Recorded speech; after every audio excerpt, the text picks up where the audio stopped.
when you talk about Mayorkas, the worst part is you couldn't purposely mess up, or you couldn't accidentally mess up this bad so many times over and over and over again. There has to be an argument that this is done willfully. So why would you purposely want to open up the gaps in our border to allow more people in, knowing very well, because they know it, they know who's coming across. They have intel on these people. If I'm getting photos from the southern border of military dog tags from Middle Eastern nations being left on our southern border, I guarantee the director of Homeland, everybody in DC, knows far more. Peter Johnson does not want you to be living in fear.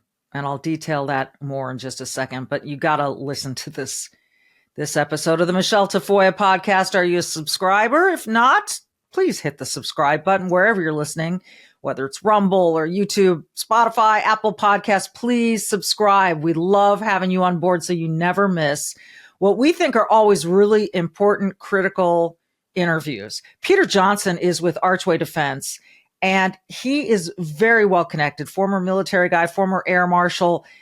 You don't just stop communicating with people in the know who know stuff, who have intel. That doesn't mean he can spill all the beans, but he can certainly direct us in the right sort of, place, send us to think, make us critical of our government. And that's what we need to do. But again, this interview, while it's going to scare you a little bit, that's not his intention. No one wants to live in fear, but he does want you to be prepared. He does emphasize we've got to be skeptical. We've got to understand that evil exists, that there is darkness in the world, that there are people who hate America, and they loved nothing more than to hurt its citizens and destroy us. So given that, how does he see the Trump administration changing things? What does he think of the CEO assassination that happened in New York? What about these drones and the very interesting stories that people are trying to push with these drones over New Jersey? And what might be coming to the United States that you really do need to be prepared for? Always good to talk with Peter Johnson. He is our guest next. I know a lot of people who are focused on January 20th. It is the day, and Washington, D.C. is the place. That's when and where Donald Trump will be inaugurated as the 47th president of the United States. I know some people who are going, and we want to send you there. You can win a once-in-a-lifetime VIP experience to attend the inauguration in Washington, D.C., including airfare for you and a guest to Washington, a 3-night stay in the nation's capital, tickets for the presidential inauguration, and much more. Don't miss this extraordinary opportunity to celebrate the greatness, the history, and excitement of a presidential inauguration. To enter, see the link in the show notes for this episode, or go to salempodcastnetwork.com/Trump. That's salempodcastnetwork.com/Trump. Peter Johnson, it's great to have you back. It's been a while, but there's so much to talk about in the terms of security, defense, terrorism, and it's not a pretty picture. And I hate to bring this up around the holidays, but we really don't have a choice. I want to get into the drones with you in a minute, but let's start with this CEO being gunned down in New York City. It was so shocking to me, the brazenness of this attack. And of course, we've got the aftermath of people idolizing this assassin, which is just a weird thing. Why do you suppose this CEO walked out of this hotel unescorted? Yeah, that's first. Thank you for having me on. Phenomenal question, because unlike most corporations, I mean, United Health Group, which United Healthcare is part of, obviously, has an active global security team. They're pretty well-trained, well-equipped team that does personal security details. So they have this capability in-house. So the fact that the CEO of one of, I believe UHG is Fortune 5, if I'm off by a couple, but there's not a lot of companies bigger than it. For the CEO to be going to a board meeting or shareholder meeting in Manhattan without even having one security detail personnel with him, I was pretty blown away by that, but also because I've got insight to individuals that worked at the corporation on the security side, it was a little shocking. Really? It almost this thing because of like this assassin knew exactly when he was coming out of the building. It's I hate to sound like a conspiracy theorist, but it seemed like why isn't anyone looking at this, or maybe they are, as an inside job? Like the guy was on that Luigi, we'll just call him Luigi. I don't want to give him the credit of saying his last name. On the phone just before this guy came out. He comes out and I mean, he's just within 10 yards of the guy. So I don't know how he did that. How did he track him? So when the assassination happened, one of the first things we looked at and internally with people in my network we were discussing was we'd be looking at inside the company first, because it seemed so brazen, so premeditated, which we learned it was, that it would be, as an investigator, you would be wrong if you didn't look at, was there intel being provided by somebody in the organization or near the organization giving the movements of the CEO? That's a reasonable ask, and I haven't heard it addressed that often in any major media outlets. Right. So I wonder if it's happening behind the scenes. What's your hunch that that is being looked into by investigators?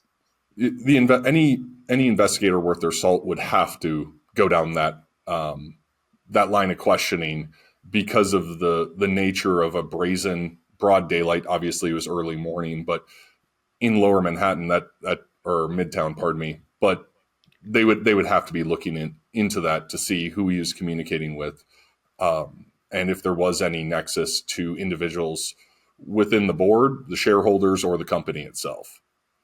My understanding is that the Department of Justice was looking into this company, and I don't know the specifics of that, but you almost wonder, was this CEO on the brink of saying something, doing something, being a threat to this corporation? And, again, I hate to play like this armchair investigator, but some of this seems rather obvious to me. Yeah, the information that's come out was there's a accusation that the CEO engaged with others in insider trading to the tune, I believe, of 15 million insider trading, where wow. the DOJ lawsuit, which was coming out, and this is all open source, anyone can find this, but DOJ lawsuit of, I believe it was antitrust. And instead of notifying the shareholders, a couple key personnel within the company sold their shares before the stock tanked. I'm losing so much faith in so many people. It's really, and they, if let's just say, Peter, that they did recruit this kid, Luigi, to do this. Why would he be the right kid to recruit? Like, is there something about his personality or anything where you could say, we need to find a disgruntled and upset young man to do this? And are there any tells there for you? So from a organized plot, you would look for what the communists always referred to as useful idiots. People that are ideologically aligned, but they're disposable in the grand scheme of things. Now, I'm not implying that is what happened. Every indication from the individuals, the assassins, documents that were on him explaining why he did it. Now, could he be masking that to cover for someone else? It's possible, but all probability is he's going to spend his life in prison. Mm-hmm. So if there was a monetary gain, it probably wouldn't be there unless it was for family members, but that would be pretty easily tracked. So it would be likely that it would be an ideological motivation. Right. As you're talking about this, I start thinking about these assassination attempts against President-elect Trump. The kid in Butler, Pennsylvania, who was killed instantly. And then this, you use the word useful idiots. This guy who was outside Mar-a-Lago, outside the golf course, came across like a useful idiot to me. Do those things sort of track with what you're telling me? Well, yeah, the fact that we have to discuss multiple assassination attempts on Yeah. President-elect Trump it gives testament to how insane this year has already been. Um, the individual at Mar-a-Lago who was in the fence line, Mm-hmm. there's open source again. He was connected to some extent with the Ukrainian military Ministry of Defense. So there's interesting conductivity with his personal network, and the fact that we know more about, as you mentioned, the assassin for the CEO. We honestly know more about him than we do about the Pennsylvania attacker Right. and Right. the would-be assassin at Mar-a-Lago. Do you think that because the Butler assassin was killed, and they, that they sort of just like, okay, we're done with that. We don't need to look into that anymore. I mean, and then you've got this guy in Mar-a-Lago who's still alive and very much could be vetted. What are the differences there between those two cases in your estimation? The both would-be assassins, there is if you were going to go down the road of organized or supported in some way, it's more useful for the people who would organize it to have the assassin dead. Think of the Lee Harvey Oswald, because as soon as he was dead, basically everything stopped in the grand scheme of disclosure and interest in, because you put a bow around the story. Not again implying that that's what's happening in Pennsylvania or Mar-a-Lago, but it is fascinating that we are getting more information at a velocity much higher for the CEO assassin than we are about somebody who literally drew blood from the president-elect President Trump. And so then what does another that tell one, you? It's not good. It's and everybody at home, everybody listening, regardless of your background, you intuitively know that something's wrong when information comes out so quickly on one person, but it's almost a media black hole on the other. Anyone with an IQ above 70, or probably even lower, would say that doesn't make sense. And I think that skepticism is justified right now. Again, we continue to lose faith in the people who are supposedly serving us. So a good friend of mine just bought some stocking stuffers from sleepcream.com, sleep, CREME.com, because I love this product. And I told her it's going to work for your entire family. If you've got trouble sleeping, do what I do. Use this cream. This helps me sleep better. It's so simple. I just put it on at bedtime. Now, look, I was a total skeptic, and then I tried it, and I was amazed. It really works. I sleep so much better. The company is Sleep Cream. They use all natural CBD combined with the finest essential oils, so it smells good. And what I do is I just apply it to the insides of my forearms, maybe the tops and bottoms of my feet, around my neck. And within minutes, I'm relaxed and my body is allowed to do what it's supposed to do, which is sleep. You can find them at sleepcream.com, sleep, CREME.com. Just try it for a couple nights. See if it works for you. If you don't experience better sleep, Sleep Cream will refund your purchase, guaranteed, no questions asked. Go to sleepcream.com. That's sleepcream.com with cream spelled CREME.com. And for the holidays, use the code GAMEDAY at checkout and get free standard shipping. Use Game Day at checkout for free standard shipping. Sleep, CREME.com. I've lost more faith in Alejandro Mayorkas. And believe me, I had very little in the Secretary of Homeland Security prior to any of this drone stuff. I mean, his border work was abysmal and a joke. To me, Donald Trump talks a lot about central casting. This guy's like central casting the doofus that, the government would hire to just be this man irritates me no end because he has lied so much and it's so blatant and so clear.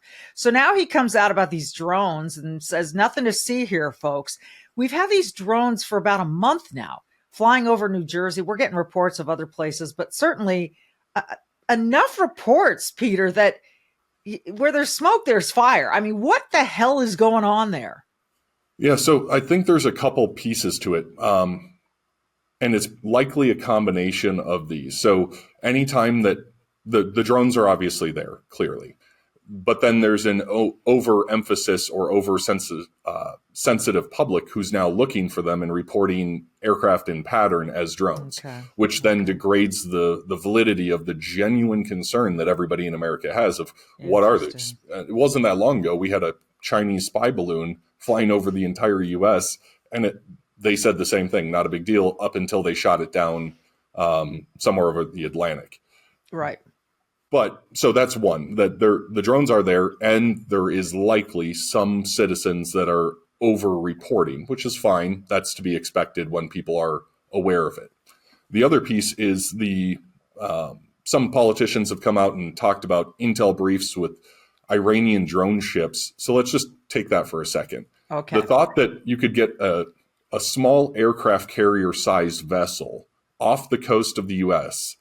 with no one noticing and the government not doing anything about it within range to launch drones over the U.S. is absurd at best without the government's complete support of it. But then again, you would need every single person within the Navy all the way down to the lowest E1 to get on board and not send a text message to somebody saying we're watching a drone ship off the East Coast. So that one is pretty low in my probability of likeliness. What I'm getting from government individuals, there's a probability that they're actually searching for something. It's U.S. government drones. That's the most likely outcome. It's U.S. government drones, and they're searching for something up into including fissile material. What is fissile material? Nuclear. Okay. Why would they be searching for it there? That's a great question. Well, you don't search where you don't expect to find it, correct? So and I'm not privy to any intel that suggests there's fissile material within that region. But what I'm hearing from the Fed side is there is a chance that these drones are actually searching for either chem bio or fissile material. In New Jersey. Yeah. So what most people don't know, and this is maybe somewhat shocking, but again, open source, you think about how many nuclear weapons are around the world. Well, there's quite a few dozen that have never been recovered that have gone missing. So you think about the fall of the Soviet Union, which doesn't exist anymore. Well, there are nuclear weapons that went missing there. Ukraine, pointed topic, but Ukraine had nuclear weapons that have gone missing. The U.S. itself has had nuclear weapons that have gone missing, never recovered. So the wildest theory, and again, I'm not saying that this is confirmed by anybody, but what we're hearing is there is a possibility of energetic or fissile material. And is it beyond the realm of possibility that that could be a nuclear weapon? It's a low probability, but it's something that should be at least asked within Congress. Well, so if these are U.S. government drones searching for this, wouldn't they know? Wouldn't they know if this material was on U.S. soil? You would hope so. So there's quite a few weapons of mass destruction teams around the country, and they work on chem, bio, and nuclear. And with that, there's a network of sensors that pick up on radioactive material specifically, especially around Manhattan. There's sensors everywhere. Again, this is open source information. Anyone can go fact check me on it. The danger is if you're looking for a weapon that is shielded or an actual weapon produced by a nation state, those are shielded. So what you can pick up, what's detectable, is far less than, let's say, a radar or a X-ray machine that was disassembled for, if you remember back in, I believe it was 2002, 2003, the scare of dirty bombs, because there is fissile material in so many medical devices that you could theoretically disassemble one and then create a dirty bomb out of it. Those would give off, because they're not shielded, they would give off a much greater signature than a host nation or a nation produced weapon. This is so intriguing. What concerns you the most about this whole drone scenario, Peter? Part of it, the concerning is in my personal life, we manage the controllables, control the controllables. Can I personally control anything with an ICBM coming into the U.S. and intercontinental ballistic missile and a nuclear exchange between countries? No, that's outside of the scope of my control. What's most concerning is the complete silence on the part of the government, where people are clearly seeing drones. I think that's unequivocal at this point. To the extent that's a question of how many of these are accurate sightings versus oversensitive public, and there's room for discussion.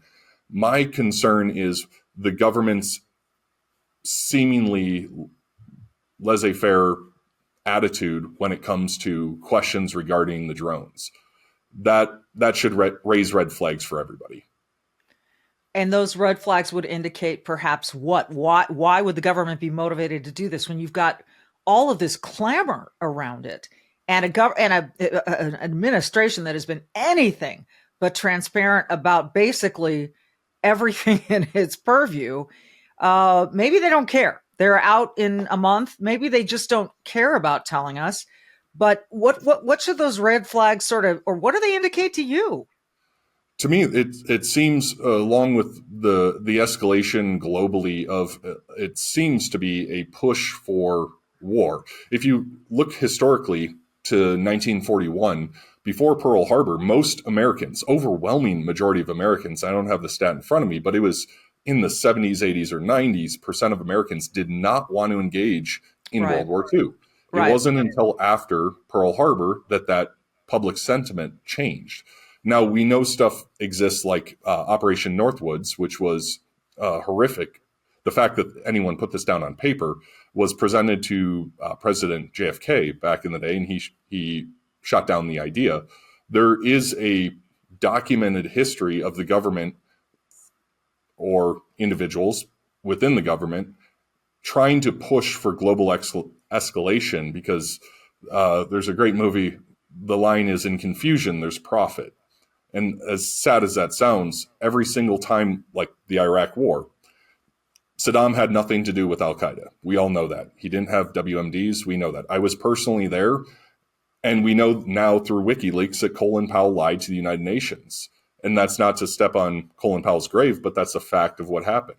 So what's the motivation for going to war with another country on a lie? Money, power, control, etc.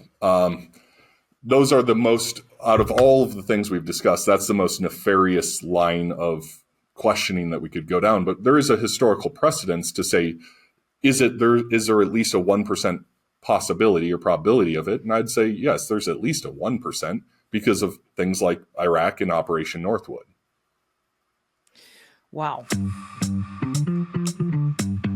Once again, let me tell you about my friends at besthotgrill.com. Whether you love grilling at tailgating, on your boat, at a picnic, I got to tell you about this small little grill. It's sort of the baby Solaire grill that is portable and will make you master of the tailgater, master of the picnic.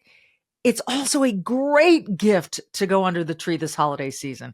And the fast grilling times leave you more time to enjoy whatever it is that you're doing. They heat up like to searing heat within 3 minutes, and they also cool down fast. So you're not going to miss a minute of whether it's the game that you're tailgating at or whatever festivity you are partaking in. The USA-made Solaire, anywhere, everywhere, and all about infrared grills. They're portable, and they're perfect for any grilling on the go. Think RVs, think boating, think picnics, camping, and tailgating. Amaze your tailgating friends with the great food you grill with your Solaire infrared grill. Learn more about these fantastic grills and their try before you buy demo rental program at besthotgrill.com. Besthotgrill.com. I'm telling you, anyone would love one of these as a gift this holiday season. Besthotgrill.com. The last subject I want to get into with you is the southern border, even the northern border. I think we can't discount that either, Peter, and you can fill me in on the differences and the similarities thereof. But we know so many people have come into this country illegally. And for this administration to act as if the border was safe and secure, A, and B, that, no one dangerous is coming in. It's just good people who want amnesty or who want to work. We all know that's bull, right? It's statistically impossible to know that everyone coming into this country is coming in for the right reasons. We certainly know that there have been, what do they call them again, Peter, when there are people who come across that are from certain countries where you go, okay, this is a special sort of category. We have to vet them more. Yeah, so there's the terrorist watch list, but there's also there's quite a few terrorist watch lists actually. But then there's also you would treat somebody differently coming from North Korea than you would from Mexico. That makes sense to most people at home. Yes. So you're saying, okay, well, North Korea is nowhere near here, the southern border specifically, but Mexico, a young woman coming across the U.S.-Mexican border, the southern border, that one you would treat differently than a fighting age male, somebody between 18 and upper 30s coming from North Korea. That should raise red flags. And to your point, I think that's what you're referring to. And we've seen that. We've seen a lot of men from China, military age men from China. We know that Afghanistanis have come across and been detained. So the scary part of this is, can we find these people? And what might their motivation for being here be?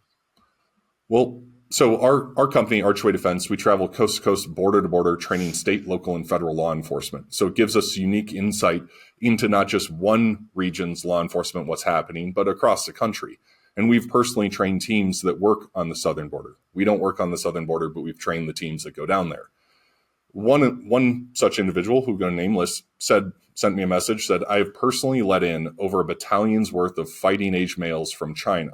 And if you know geography at all, it takes a lot to get from China to the U.S. So what would be the motivation for thousands, tens of thousands of fighting age males traveling independently from China to come across the U.S. border illegally, knowing that China is a restrictive state and that travel is restricted? To even leave China, most people need the CCP's permission. So how did this many people get out of China into Mexico or cross the gap all the way up to our southern border and let in with basically no vetting? Because what I'm hearing from teams on the southern border is there is basically no vetting whatsoever. How is that possible? When you talk about Mayorkas, the worst part is you couldn't purposely mess up, or you couldn't accidentally mess up this bad so many times over and over and over again. There has to be an argument that this is done willfully, because sooner or later, a broken clock is right, twice a day?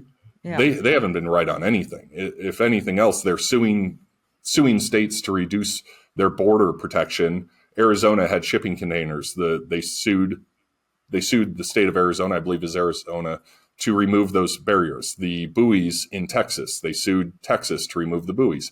So why would you purposely want to open up the gaps in our border to allow more people in, knowing very well, because they know who's coming across. They have intel on these people. If I'm getting photos from the southern border of military dog tags from Middle Eastern nations being left on our southern border, I guarantee the director of Homeland, everybody in DC, knows far more.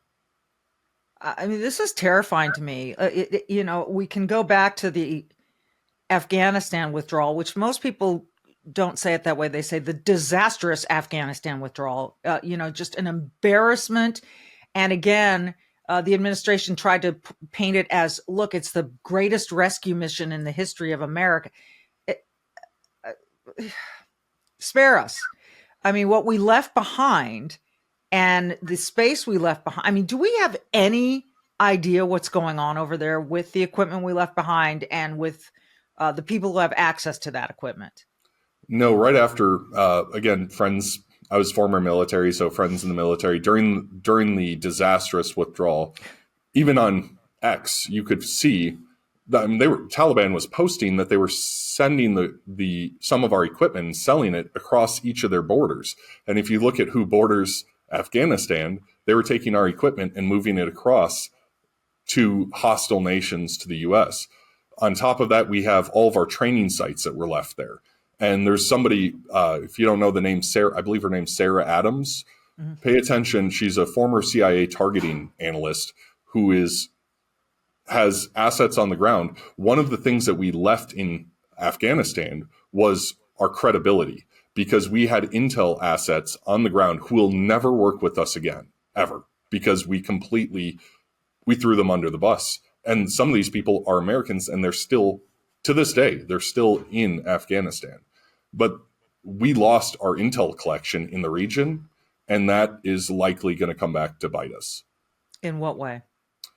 Well, what's coming out now is I believe it's called the 2025 or Homeland Attack, which is, again, check out Sarah Adams' work and her team. But she speaks at depth on this, where there's at least 1,000 known jihadis or their +1 affiliates who have gone throughout Europe and the US through our southern and northern border to conduct a 2025, what they're calling the Homeland Attack. And that could be a combination of embassy attacks along with what we call Mumbai-style attacks. If you remember Mumbai, India, there was what we call a multi-site attack, where instead of just an active shooter going to one location and conducting violence, they produce attacks and then immediately go to the next site to overwhelm law enforcement response. That concept is called a Mumbai-style attack. It was spearheaded in Mumbai. And when we talk about the emergence of threats, why we pay attention, the reason we pay attention to the Middle East, Sub-Saharan Africa, is they test their ideological attack methodology there, and then they perfect it and bring it into the US. What happens over there, from an attack perspective, will ultimately come to the US. And so are you giving a nod to October 7th, 2023 here? Yeah. So look at it this way. How many countries have we been producing a proxy war with? Specifically Russia right now.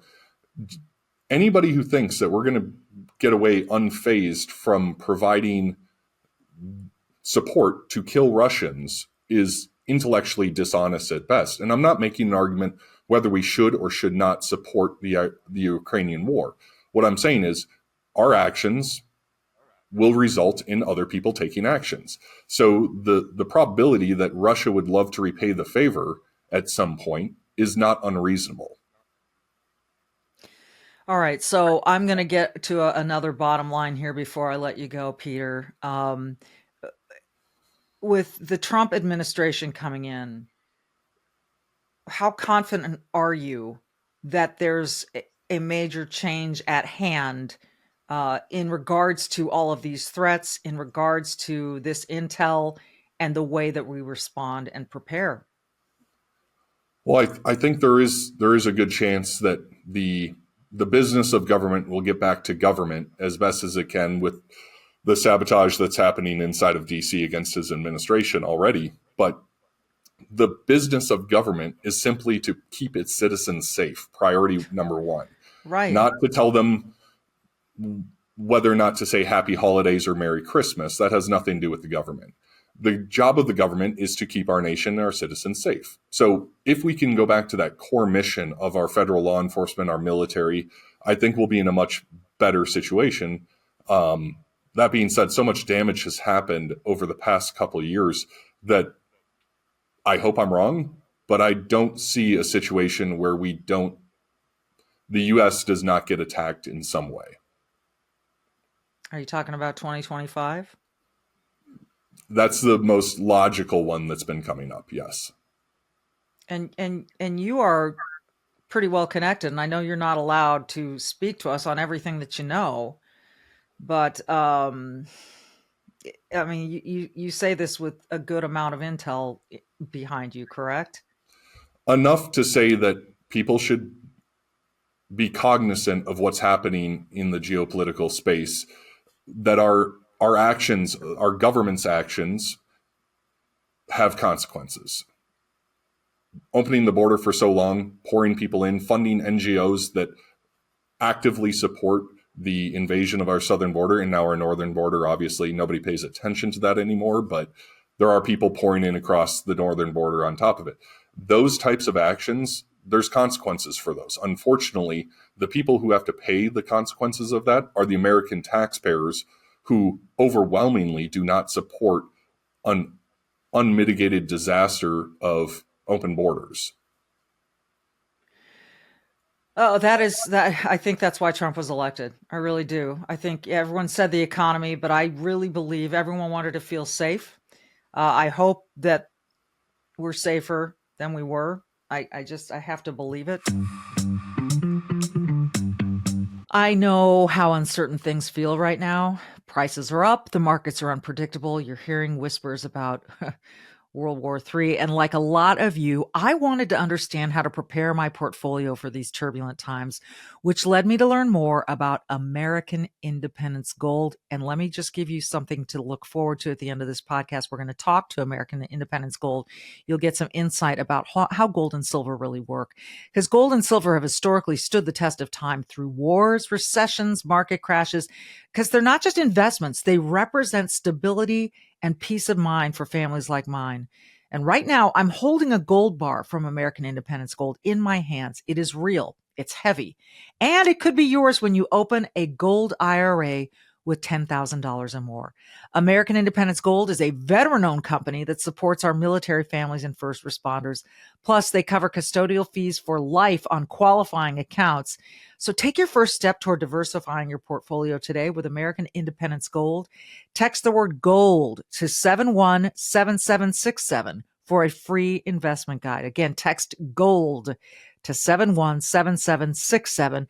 Discover how gold and silver could fit into your portfolio with American Independence Gold. Text gold to 717767 now and stay tuned for our interview at the end of this episode.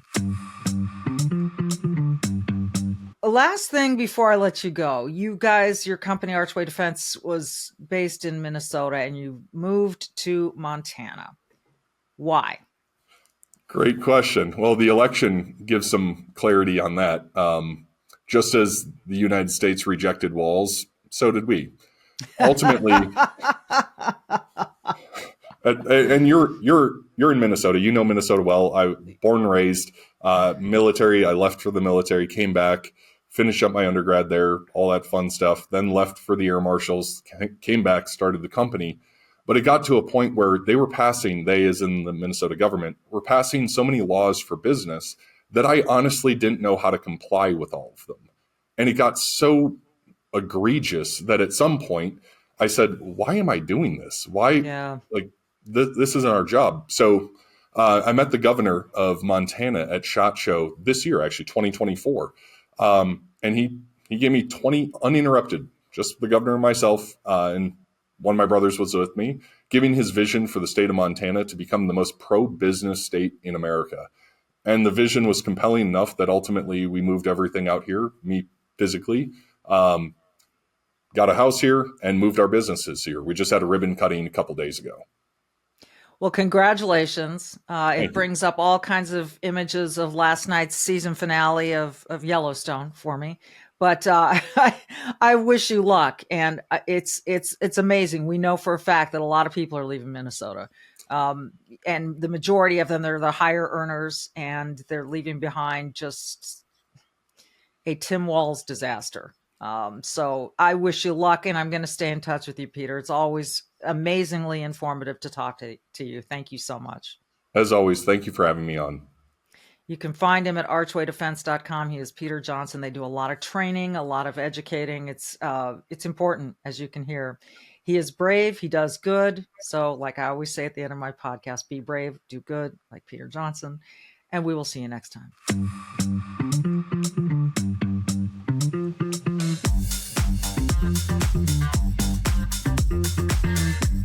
Well, I'm happy to have Mr. Ryan Durda join us to talk a little bit about gold and silver. He is the vice president of American Independence Gold.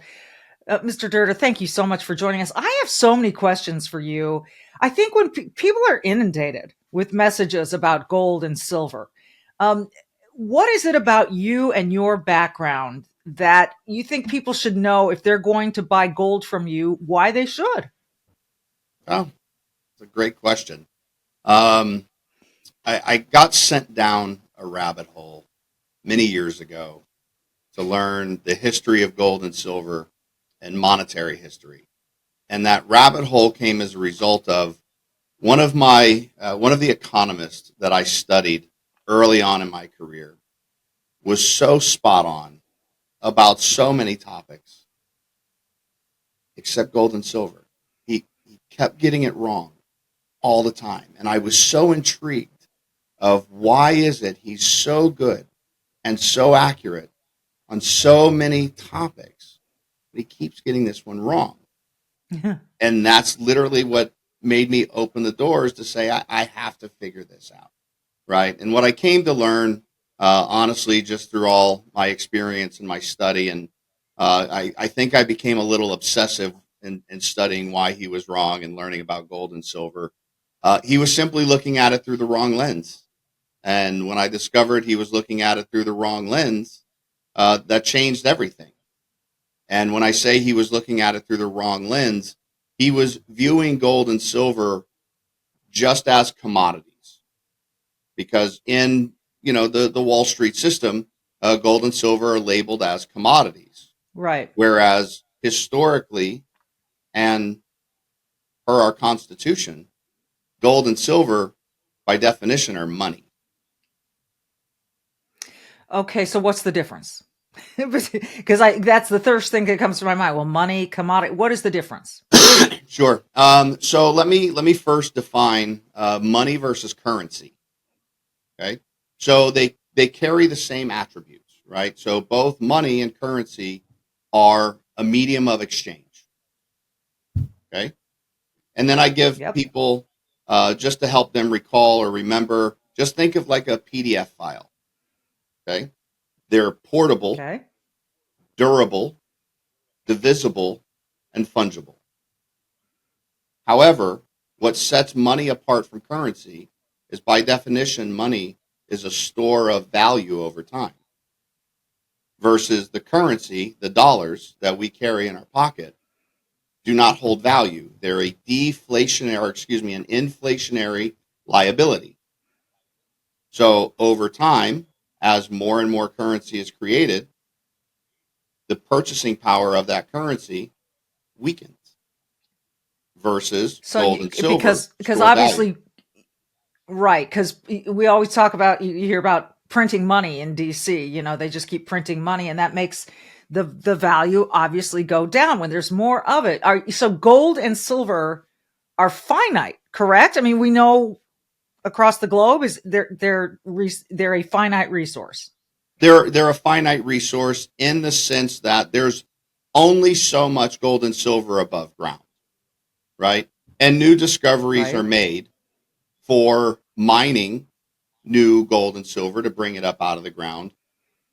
But there's a workload that goes into that, right? So if there's a new mine discovered, they don't start producing out of that mine for a decade, right? Okay. Existing mines, you have to dig, you've got to mine. Then from there's a whole logistic supply chain that goes with that. It then has to be refined and then smelted and then minted into products. So if you look at it through the sense of gold and silver will always have an inflationary floor, because as the currency loses purchasing power, the cost of mining continues to go up. And as the cost of mining continues to go up, by default, what happens to the value of gold and silver? It must go up. Interesting. Is that the lens that your economist friend was forgetting? I think so. Again, he was primarily looking at it just as a commodity metal. So I'll give you an example of what I mean by just as a commodity metal. So this particular economist used historical trends and cycles. So he was combining gold and silver into his commodity cycle, right? And his commodity cycle was accurate, with the exception of gold and silver's role in that cycle. Because silver, for example, is the second most consumed commodity in the world, second to crude oil.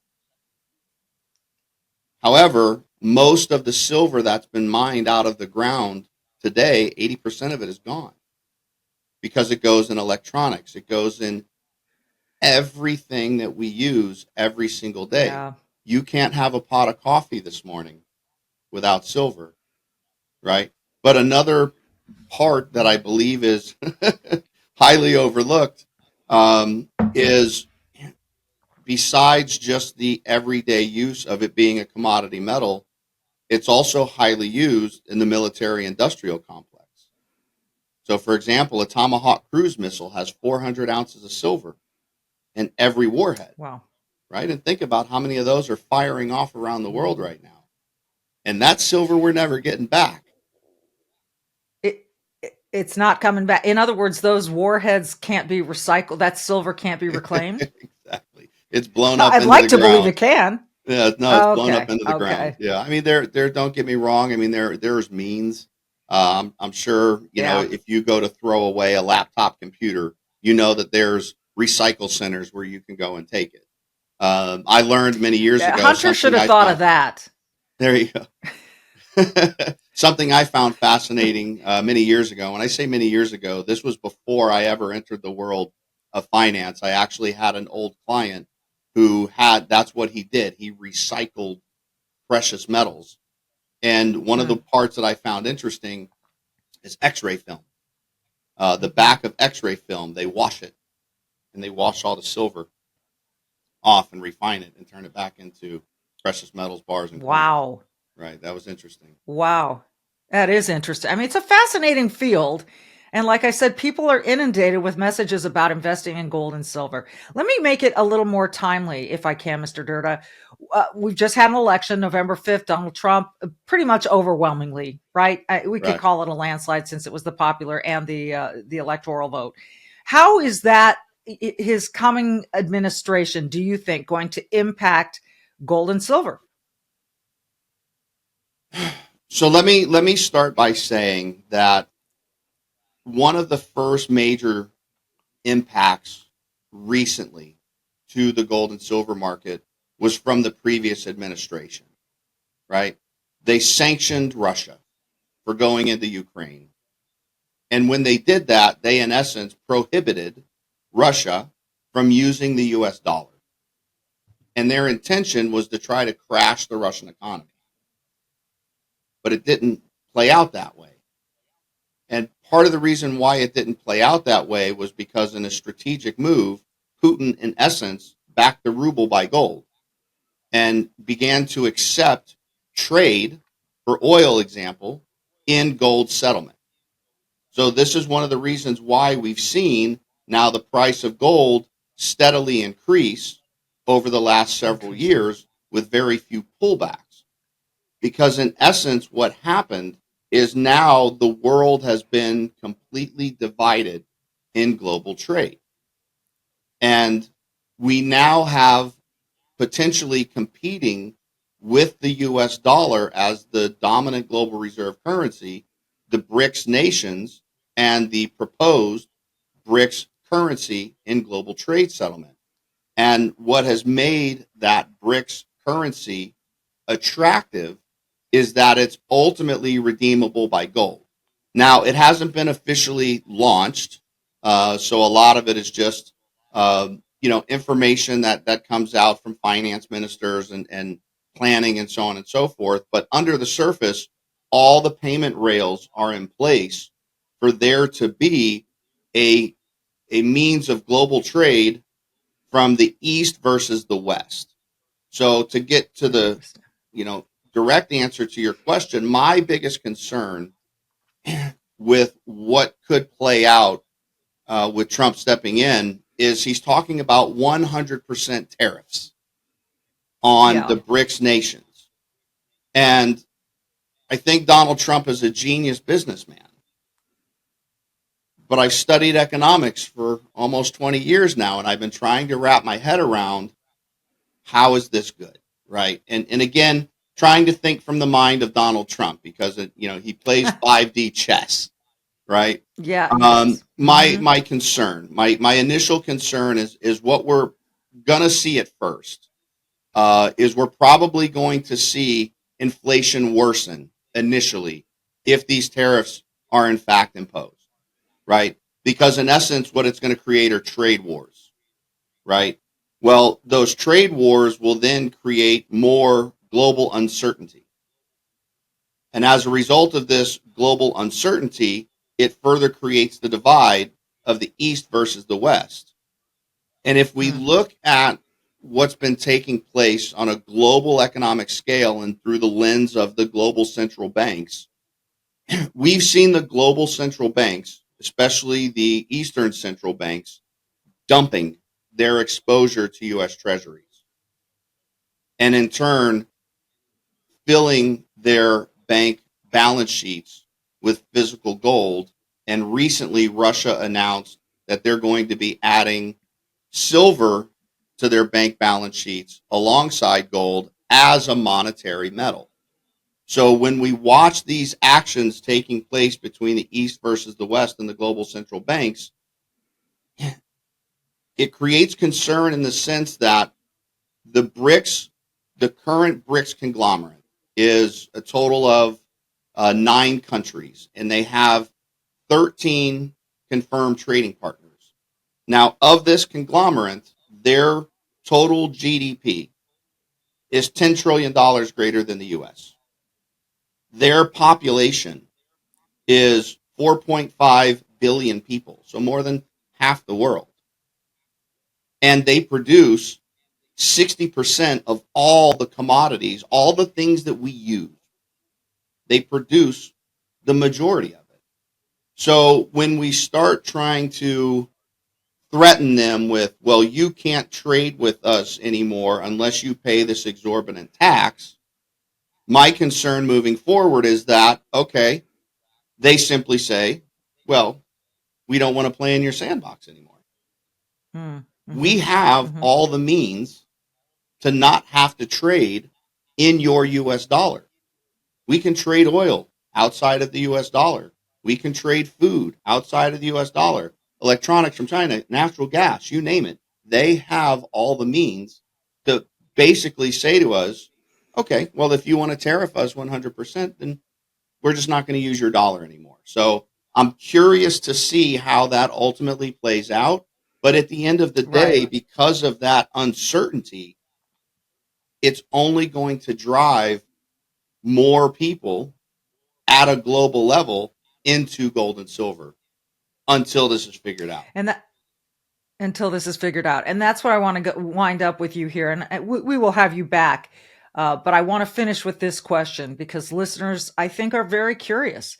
Like I said, there are so many places they can go to purchase gold and silver.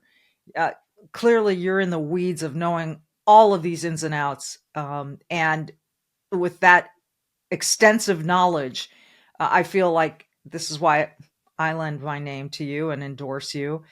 But in general terms, what's the biggest benefit for people right now of investing in gold and or silver? Insurance, financial insurance. You know, to put it simple, there's $36 trillion in debt. We have an unsustainable debt problem, right? Yeah, we do. So that leads to, historically, debt default or hyperinflation of a currency. In either one of those scenarios, that doesn't bode well for the stock market. It doesn't bode well for any Wall Street institution. So there's sizable risk that exists inside the Wall Street machine. Gold and silver give people the opportunity to move out of harm's way into a safe haven asset. Gold is classified as a tier 1 asset, which is a definition by the central banks that means it is the safest thing that you can own. And with taking a look at that definition, the safest thing that you can own is the 3rd best performing asset in all of 2024. This is great information, and I want to encourage people to go to the website AmericanIndependenceGold.com and find out for themselves. Any other tip you want to give our listeners as to how they might get in touch with you and what they might ask and what their first move should be? Sure, absolutely. Let's start with points of contact. They can call us directly at 833-324-GOLD. That's 833-324-4653. They can send us an email at info@AmericanIndependenceGold.com. obviously they can visit the website. And then last but not least, they can text the word gold to 717-767. 717-767. That's That what is we correct. that's text the word gold and you'll get some free information. It's so worth your time, the investment of the very few minutes it takes to get started in this. And I encourage everyone to start with American Independence Gold. These people know what they're doing. They know what they're talking about. Obviously, as you've just heard from Mr. Ryan Durda. I appreciate you coming on so much. I'm looking forward to the next time. Yes, likewise. Appreciate it. Thank you for having me.